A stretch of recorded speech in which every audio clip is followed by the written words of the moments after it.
Hey everyone, I'm Julie Gunlock, host of the Bespoke Parenting Hour. For those new to the program, this podcast is focused on how parents should custom tailor their parenting style to fit what's best for their families, themselves, and most importantly, their kids. Today, I'm excited to have on Luke Rosiak. Luke is an investigative reporter for the Daily Wire, and he broke the Loudoun County school bathroom rape story. Luke has come on the show before to discuss the corruption within the PTA, that's the Parent Teacher Association. That organization, very popular organization in the country, used to stand up for parents, but now is simply an adjunct for the teachers' unions. The PTA did nothing during the COVID shutdowns to advocate for the opening of schools. And subsequent to the opening of schools, the PTA did nothing to unmask kids. So I encourage all of you to go back and listen to that episode and get a sense of what the PTA stands for today. And frankly, I suggest you all leave your local PTA. They are no good. But today we're not going to talk about the PTA. We're going to talk to Luke about his new book on the problems in K through 12 education. He has written a new book on the subject called Race to the Bottom, Uncovering the Secret Forces Destroying American Public Education. I think this is the most important book written about education since the COVID's shutdown. Frankly, I think it's one of the most important books on education, period. He uncovers this really dark side and the dark money that is associated with some of these left-wing political movements within the public schools. And every parent dealing with this needs to read his book. Again, the book details the effects of school shutdowns, teacher union influence, the politicized curriculum across the country, and shows how schools have long operated for the benefit of administrators rather than students. He covers such issues as the tricks they use to hide declining academic rigor, and he follows the money to reveal how special interests are inserting far left content into schools, and he examines how parents can fight to restore schools to places focused on learning the basics. Hey, Luke, thanks so much for coming on. Thanks for having me. So I love the book. I recommend the book. Every parent in this situation needs to order and read your book and digest your book and memorize your book. But, you know, you've been studying this issue and writing about it for a long time, and your book covers a lot of issues, including CRT, school funding, foundations that are involved, math standards, the brainwashing of kids, even social engineering, and much more. I was looking through the book, reading the book, and I was like, how did you manage to have the, self-control to stop? Was it hard to, one, stop, and also, two, how did you choose the issues to cover? Because I feel like you covered a lot, but there's still a lot more. Yeah, it was a big project. It took about 2 years, and I was working with Peter Schweitzer, the guy that wrote Clinton Cash, so he really knows how to manage a major investigation, which is what this was. People kind of know me for the Loudoun rape story that I did for the Daily Wire, and I've done so many other stories, some big, some small, for the Daily Wire. People are always reaching out for help or to get exposure for issues in their school district, and it became clear that we needed to take a step back and try to get at the root of the problem, because there are 13,000 school districts in America. We can't kind of, in the media world, document everything. We've got to empower parents to figure out what's going on in their school district and see what they can do about it. So I tried to take case studies, and I studied 61 school districts across the country and tried to isolate themes of where something's going on in each one that, okay, maybe you don't live there, but you probably recognize the same phenomenon in your school. And I tried to keep it focused on people, real people with stories that are interesting to read. And then I tried to get at the money issue of what are the special interests, kind of that was a focus, is like, look, schools are focused on anything but academics these days. It's a couple different special interest groups that have all kind of hijacked schools for their own reasons. So, yeah, you could write about the schools forever. The problems are major, and it's such an important area. But, I think this book struck a pretty good balance of being kind of timely and digestible and kind of easy to read without being too long. But, I there's more to be said, and there's more work for parents to do on their own as well. there will be a sequel to your book, is what you were saying here. I want to delve a little bit deeper into those interest groups, but just a note here. How you describe your book, I think for people who are, looking for an interesting read, sometimes people think, oh God, I don't want to read a book, that's sort of academic or policy oriented, but you're right. Your book actually, it's interesting. It's like a series of small stories, because you do start each chapter with a story that a lot of people can relate to. So I do encourage people who might think, well, I'm not sure I'm really going to enjoy a policy book. It doesn't read that way. It's like, it's actually, it's almost like watching a documentary or a series of documentaries, or reading a book that's a series of short stories, because the way that you open each chapter with a story about what's going on in the schools is, I think, a really great way of writing about, serious policy issues. So, I want to applaud you on that, and encourage people, again, who might not necessarily go for that genre of writing. But let's talk a little bit about something that you mentioned just a few minutes ago, there's just a few interest groups who have really gotten involved in schools, in funding schools, in turning schools into these indoctrination centers. They really are not any longer teaching what, for instance, I was taught in schools only a few, only a few years ago, only a few decades ago. But they've really become a place for brainwashing kids and turning kids into activists. So tell us a little bit about this handful of interest groups or organizations that you investigated for this book. I think you can simplify it down to four big buckets. The first is the Billionaire Foundation. It's groups like the Ford Foundation, Kellogg, Rockefeller Foundation. So one of the first things I did is go through all the tax filings of all these groups that you're seeing in schools, and there was hundreds and hundreds of them. It was a massive database, almost too complicated to wrap your head around. But the underlying theme is they're almost always funded by these foundations. And the foundations seek them out, and they say, we want to fund, racial equity in schools or whatever. And so these nonprofit groups know what's going to get them the grants. If they fall into line and do what the foundations want, they're going to get money. So I was kind of struck by that, because we don't think about these people often. You'll be like watching PBS, and it'll be like, brought to you by the Ford Foundation, and right.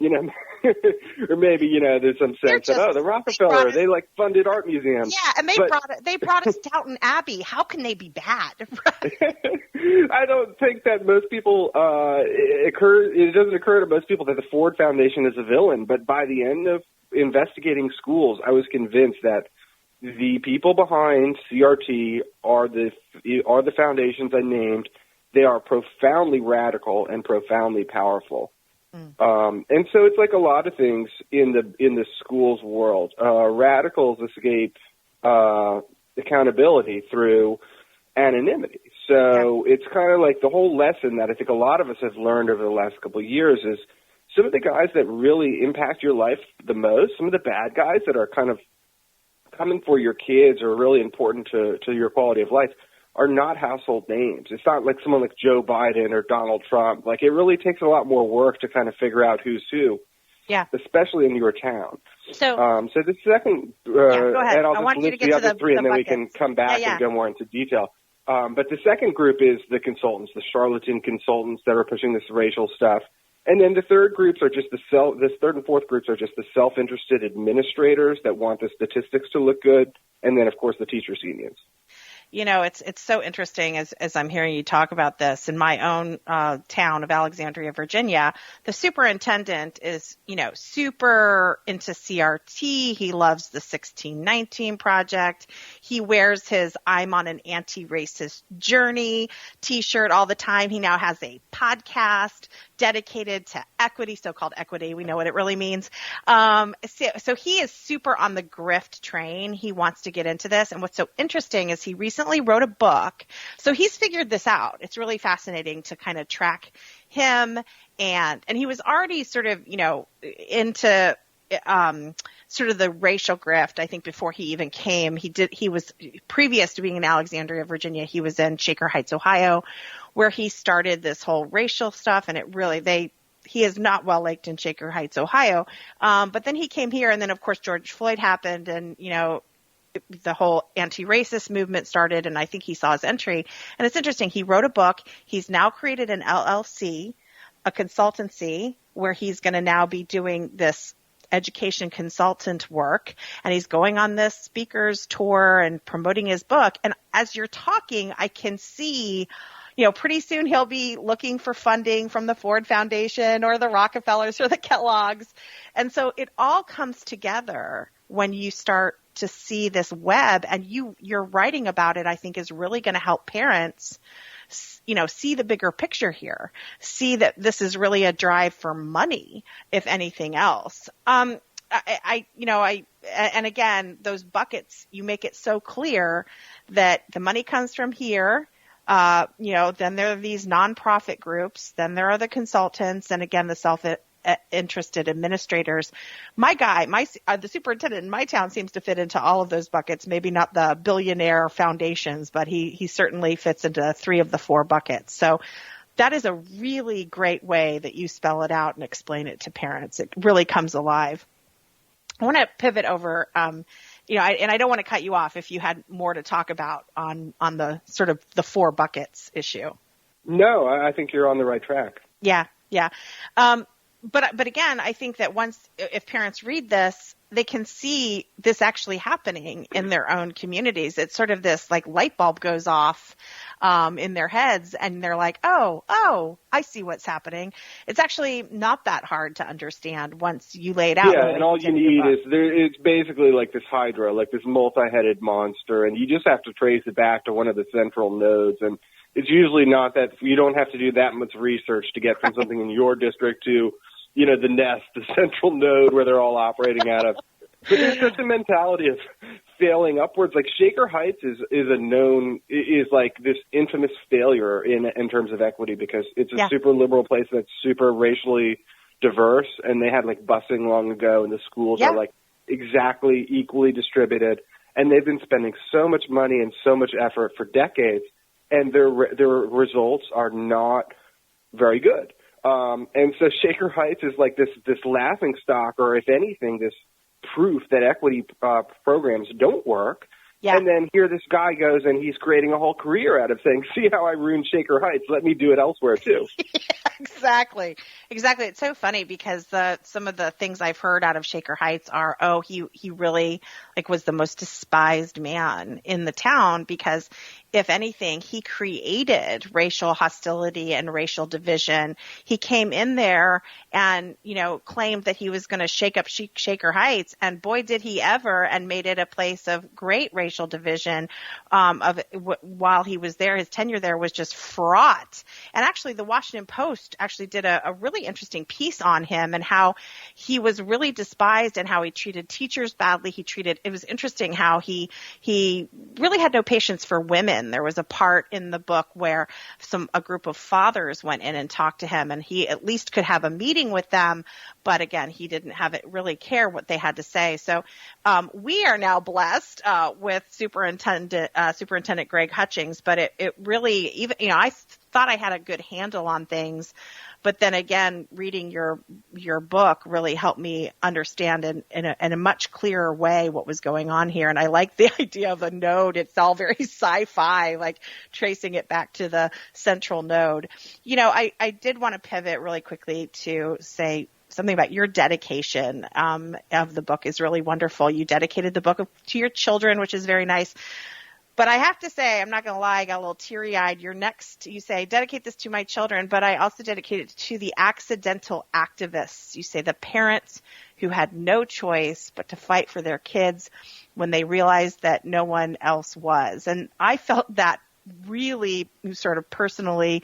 I feel like an accidental activist. I know that, my colleague, Carrie very well. You helped Carrie recently reporting on her situation when she unmasked her kids, and her little kids were suspended, for goodness sake. I know you were there with her reporting. You kind of got yelled at by a police officer who amusingly had to pull down his mask to yell at you. But I feel Carrie also fits in that category of being an accidental, activist. Tell us a little bit about the accidental activists that you've met while covering this issue. Well, I want to credit Azra Nomani for possibly creating that term. I think I may owe her for that clever turn of phrase because she's really good at that, and she's a great example of an accidental activist.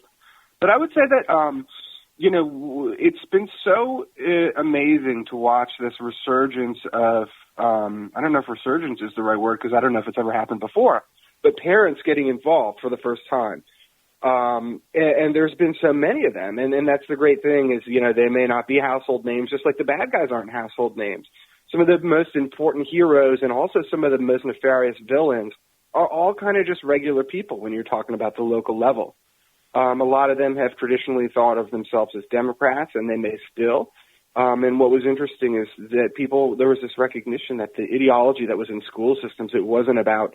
That's kind of the ultimate hoax, that what's going on here is Democrat versus Republican. It's not. It's this cartel of special interests. And then these people with really, really bizarre, not even progressive, but like weird illiberal beliefs. Yeah. And they're just kind of tricking people who aren't paying attention into thinking that it's Democrat. And so, that's why we have Glenn Youngkin, is because most of my neighbors here in Fairfax County are probably Democrats. And most of them would agree with every word of the book, and so I wrote the book with all those regular parents in mind. But what really struck me, and that's why I started writing this book in 2019 before coronavirus, is I was a national reporter. I was covering Congress and things like that, and I just became convinced that kind of everything I knew was wrong. It's not this fancy, we're so important because we're in Washington and the federal government is what matters and local is like lame or unimportant. I just became convinced that local government matters so much more than anything else. Yeah. It impacts our life in such a personal way.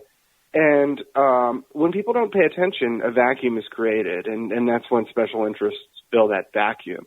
I think it's really important to stay focused on academic achievement when we're talking about schools. Everyone wants to talk about race and things like that. But I think the main issue here is that the schools have only one job. It's not to employ teachers. It's not to create weird racial beliefs. It's to help kids learn, math, science, and writing. And they're doing a horrendous job. It's embarrassing. The teachers should be deeply embarrassed at failing to teach these kids. And so as it relates to the other ancillary issues that we have to hear about all the time, I look at them as cover-up mechanisms, CRT, equity, race, or whatever you want to call it. There's a reason why it's such weird ideas. It's like, it's very specific. Like what these consultants say, it'll be like, there's no such thing as objectivity. Wanting the right answer is an attribute of whiteness. Worship of the written word is an attribute of whiteness. Like, it's total cult stuff. It's bizarre. I've never heard a black person say anything like it. I've never heard a Democrat say anything like it. It's like, super specific, and there's a reason why they say the things they do, because all of them serve to say, hey, how all of our kids are failing tests? It doesn't matter because there's no such thing as objectivity. It's a complete hoax to excuse the administrators' failures. And so everything that what they do in these schools is designed to make themselves look good rather than be good. And so they don't care who they have to harm. I mean, they don't care if they had to lock your kids out of school for 2 years. They don't care if they have to let a child be raped, and as a result, a second child goes on to get raped. They will conceal problems rather than work to fix them. And so the test scores are bad. They need to fix them, and instead they're saying, well, let's get rid of the exam, the entrance exam to get into some of these magnet schools because tests are not a valid way. A math test is not a valid way to figure out whether someone is good at math. Like, it's all so stupid, and it's so obvious that they're doing it just to cover up the fact that they have failed at their jobs, and it is their job to teach our kids, and they have failed at doing that. Well, you look at the people running for school boards now. You talk about when there's a vacuum created, then, organizations and activist organizations will fill that vacuum. You have a chapter dedicated to school boards and how those school boards have become politicized. And again, that's how it leads to them not doing their jobs, because at that point, politics is the only thing that matters. Teaching kids the basics no longer matters. So you do write about a man named Carl Frisch. Can you tell us a little bit about this guy? Sure. So he has no kids, and he ran for school board in Fairfax County only a couple of years after moving to the county. He also never went to college himself. He went to like community college for a year or two. But who he was a national political activist. He was hanging out with all these Democratic big shots in D.C., scheming to help them win elections and things like that. And he was actually so radical. He worked for like David Brock's Media Matters. Is that his name, David Brock? Yeah. Media Matters. Yeah. Which so literally like, is dedicated to harassing conservatives, like, and Republicans. And he was like too radical for them. Like he proposed these ideas to like follow like people around with like secret cameras for being conservative, because he said, quote, simply put, the progressive movement is in need of an enemy. So he's just out there like finding enemies just to like raise money and seize power. Like, and even the people at Media Matters, I think, were like, "Hey, Carl, you've gone a little too far, man. You seem a little nuts."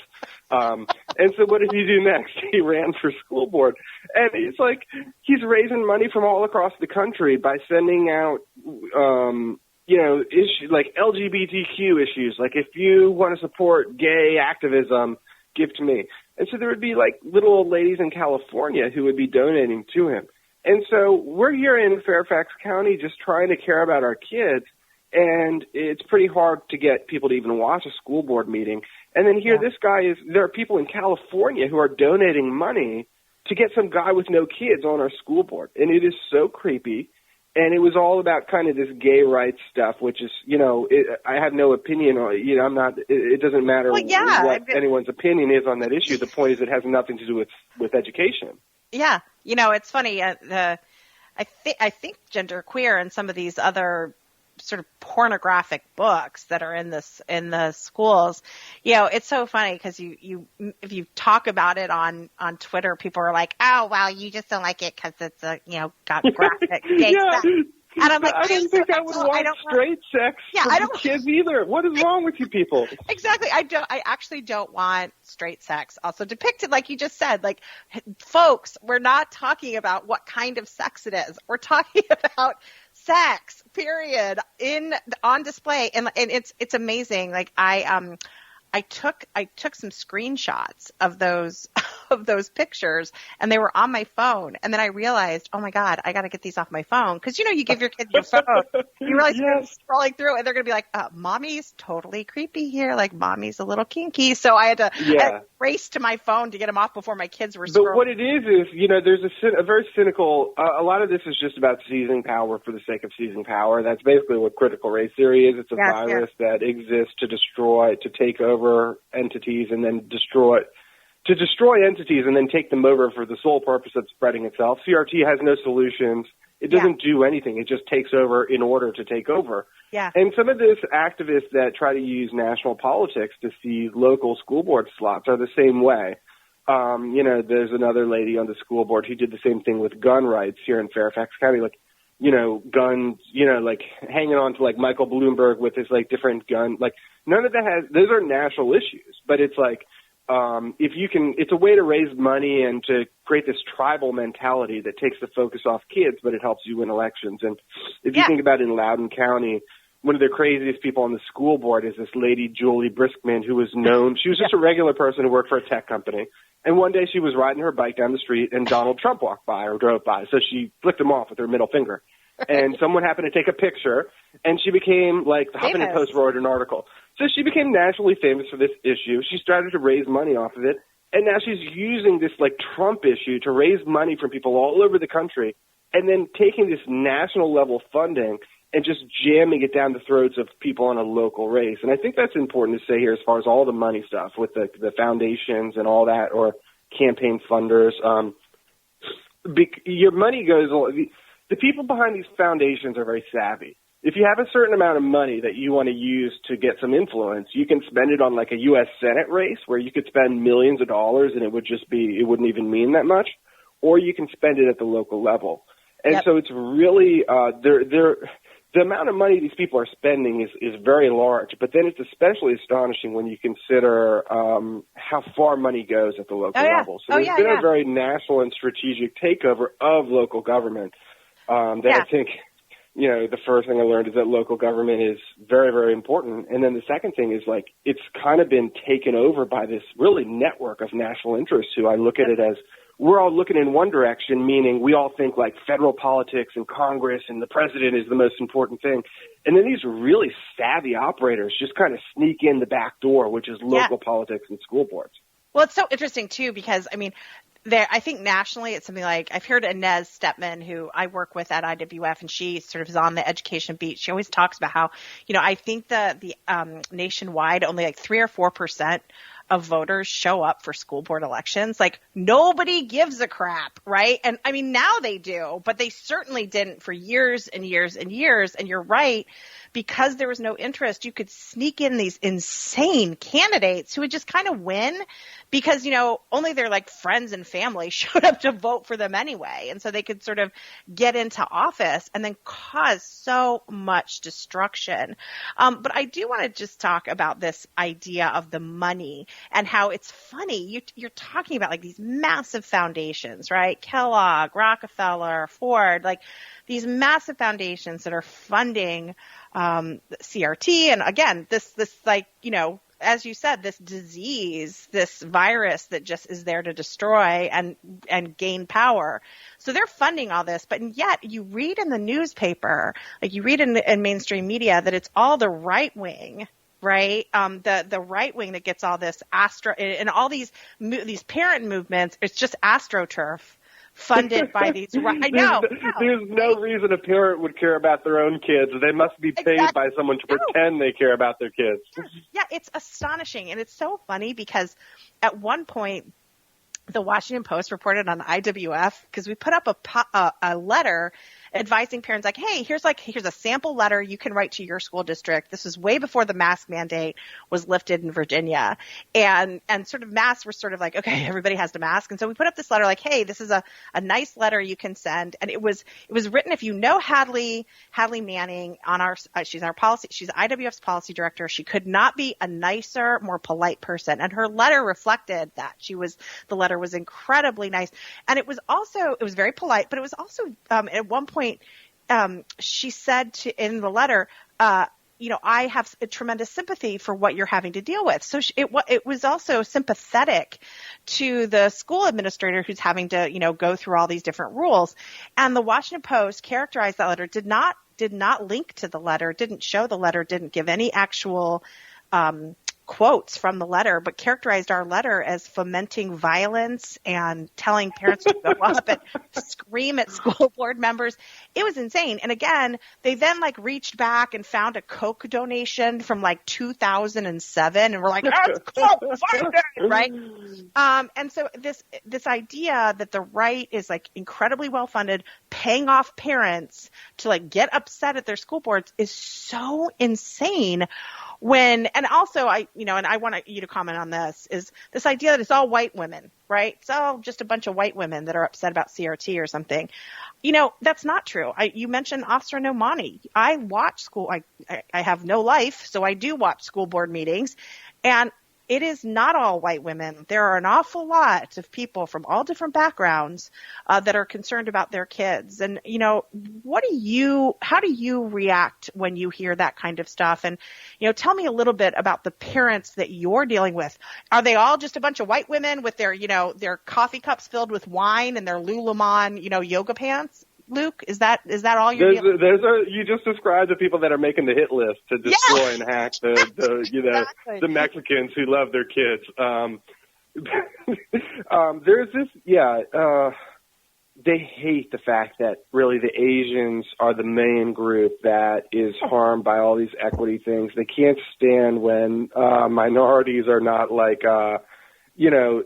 just falling in line to do their bidding. But it's not about it's not Democrat versus Republican. It's special interests who want to get money from working at schools and things like that, trying to hide their failures. And the main people that they're failing are the minorities. So basically the teachers' unions are willing to go to any lengths just to get easier work conditions or to get a pay raise. They will harm your kids to get it. It seems insane. I prefer work. I've been working from home lately instead of going into the office. I prefer it, but I wouldn't kill people to get it, a slight benefit. It's crazy. They will do anything to get their way. Yeah. And it's been that way for a long time. Like, they don't care who they have to fail, who they have to harm. And obviously, people saw it in coronavirus, where they're like, if I have to go to work, people are going to die. I'm going to die. Coronavirus is just murdering everyone. But I'll work from home, but I'll only work from home if you have a daycare lady watch my kids. Yep. So they want someone else to die. Yep. It is so sick. And they had these in Fairfax County, the teachers wouldn't go to work, so they paid these people $15 an hour with basically no benefits to show up and like watch the kids in the classroom. It happened in Alexandria, Virginia too, and it was funny because a lot of these people, they were totally untrained, and they'd sit in the back. I remember one parent texted me that the minder, they called him the minder, was in the back of the room eating, like apparently had endless supply of Doritos, was eating these Doritos, and was like open. They only had the mini pack, so like the bag, like he'd open a bag like every 10 minutes, and so it was like crunch, crunch, crunch, and then he was eating really loud, and he always had a Sprite, which he would, all the kids are like, I want a Sprite, right? And so, and he would and he read his phone. He literally, a kid could have been murdered, and the guy wouldn't have got out of the desk. So, and they have just completely given up on educating our kids. What they want to do is take everything the focus off of objective measures like test scores, and replace it with like things like SEL, blah, blah, blah. And so one of the, what they do is they confuse parents with all these fancy terminology, and they make you feel like you're not smart enough to know what's going on, or they at least make you feel like they're so smart. Oh, they've got it all figured out. They've got a whole system. Like, it's not a system. It's just complete mumbo jumbo. And I can say, I got paid to read about all this stuff for a long time. I had all time to read all the academic papers, read about all these policies. And I don't think I need to bore your listeners by summarizing anything. I can just say, honestly, it's all BS. It's like kindergarten level ideas that they have wrapped in these unnecessarily wieldy descriptors to hide that it's just complete emptiness. The point is that none of them are objective. It's like SEL, like they don't care about kids' social, emotional. They wouldn't have kept them out of school for 2 years if they cared about that. Right. The point of SEL is who can know whether you get an A in all this stuff. Like it's with a math test, you either get the right answer or you don't, and you can quantify it and you can measure over time whether kids are heading in the right direction or the wrong direction. All this other stuff is subjective mumbo jumbo, and there's no reason to think they do any better at that than they have at math and science and all the things that are measurable. It's all designed to deflect from their measurable failures. So I think it's important to stay focused on, if you're going to school board meetings in your town and they're talking about all this weird stuff they want to do, first think of time as a budget. If you want to take time out of the day to do something new, what's it taking away from? If you want to do like SEL, well, what are they not going to learn about math today? Yeah. And then the second thing you can do is just ask every time they introduce something, how is this going to increase measurable academic performance, and what's your proof? Yeah. Because the test scores, they do this thing where they say like, there's high stakes testing. We shouldn't do. Teachers are having to teach to the test. Right, it's all made up. Like what you have a test for one day a year that asks if you do math, and then if you know how to do math, and then the teacher would have to teach to the test. Like, shouldn't the teacher be teaching you how to do math? Like, if the test is about math, why wouldn't she be teaching teach the kids math? What are you doing all year? Yeah. And they get so mad. It's high stakes. This test has literally no bearing on the kids. If you refuse to take it, nothing will even happen to the kid because it's designed to measure the teacher. But they go completely psycho, and they have all these well-funded groups that are bankrolled by the teachers' unions trying to make it seem like your kids aren't going to be getting creativity in school if there's too much testing. There's not too much testing. It's like one day a year. Yeah. So it's really what I saw at the end of this book is there's all these special interests, blah, blah, blah, all the racial stuff. But what it really is a scheme to move numbers around on a sheet of paper so that the schools can look good, even though they're just completely failing our kids year after year. The teachers get to keep getting, pay raises and a lifetime pension, while a lot of these kids just head for a lifetime on the welfare rolls. And the teachers are just, they will do anything to keep you from finding that out because they just want to keep the gravy train rolling.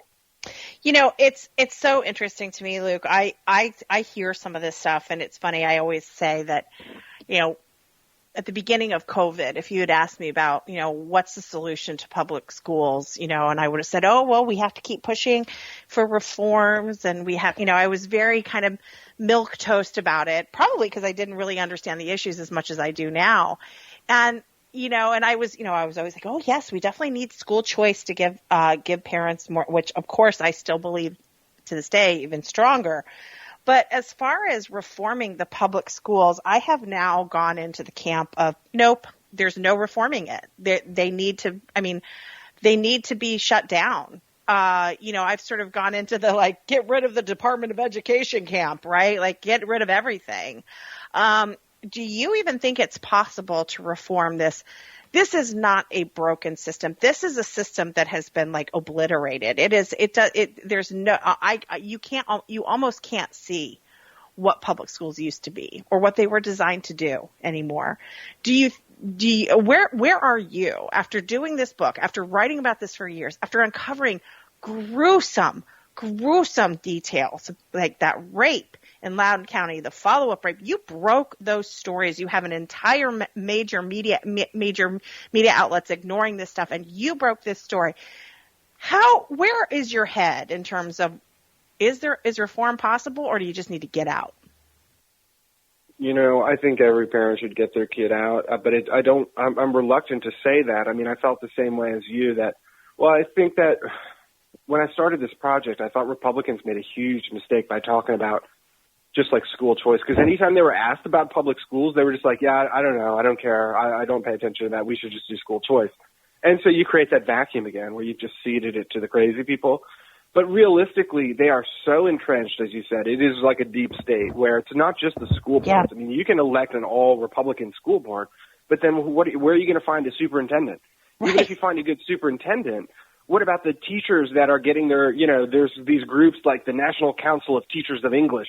So if you're a teacher, you kind of get to some extent your guidance or your professional training from these groups. They've all been taken over. Yeah. And they've just operated really I think it's important for people to understand that what we saw over the last 2 years was a symptom of a deeper rot. The same dynamics, and that's why some of my stories in my book will go back to 2014 and show the story of this dad who exposed that his school district was breaking the law, and in exchange they banned him from school property. They tried to get him arrested. They tried to get him fired for their job. They tried to get Child Protective Services to take his kids away. They even called his 93-year-old dad to tell on him.